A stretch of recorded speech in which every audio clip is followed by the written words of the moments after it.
L'ancienne centrale électrique militaire de Matsu, à Taïwan, a été transformée en une installation artistique destinée à rappeler les bombardements chinois autrefois subis par ce minuscule archipel qui, comme le reste du territoire, demeure menacé par une invasion chinoise.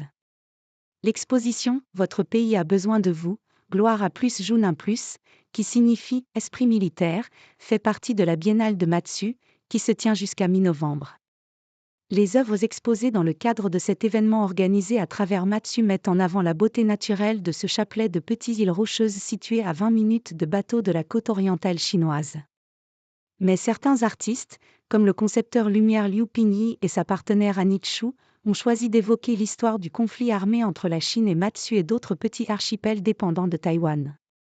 À partir de 1954, la Chine a bombardé de manière sporadique ces îles et la situation a perduré jusqu'en 1979, date de l'établissement de relations diplomatiques entre Washington et Pékin. Nous voulions utiliser la lumière pour permettre aux visiteurs de plonger dans le passé afin qu'ils comprennent mieux ce que vivaient les soldats et les civils sur l'île à cette époque-là, explique M. Liu, qui a collaboré avec un créateur sonore pour réaliser cette exposition au sein de la centrale électrique. J'espère qu'il arrive à imaginer ce à quoi ressemblait Matsu pendant la guerre. Cet archipel était un des bastions militaires stratégiques des forces nationalistes du Kuomintang, KMT, après qu'elles aient fui la Chine en 1949 à la suite de leur défaite pendant la guerre civile chinoise.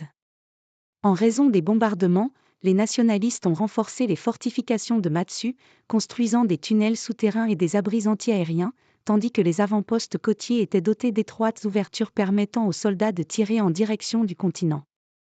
Désormais, la plupart de ces installations militaires sont abandonnées, même si certains tunnels ont été restaurés et sont désormais ouverts au public. Dans le cadre de la Biennale, un abri anti-aérien diffuse de vieilles bandes sonores, tandis qu'une ancienne salle de spectacle militaire présente des caractères chinois découpés et assemblés, tirés de lettres envoyées aux militaires et aux habitants des îles.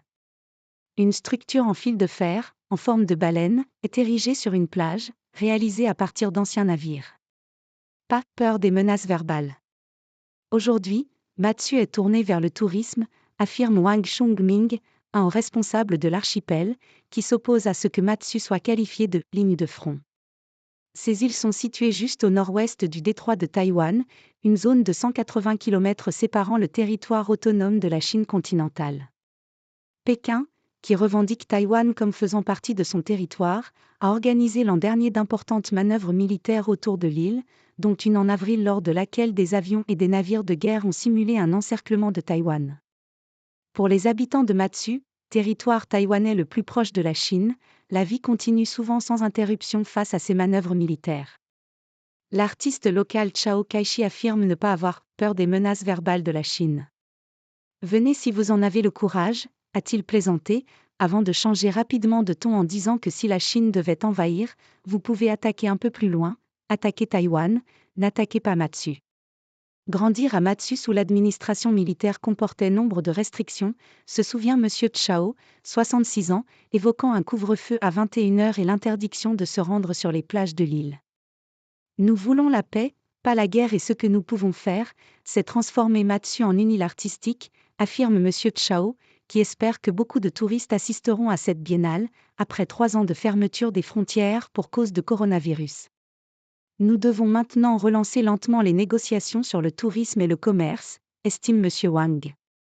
Politiquement, nous devons suivre Taïwan, mais économiquement, Matsu doit s'intégrer au continent.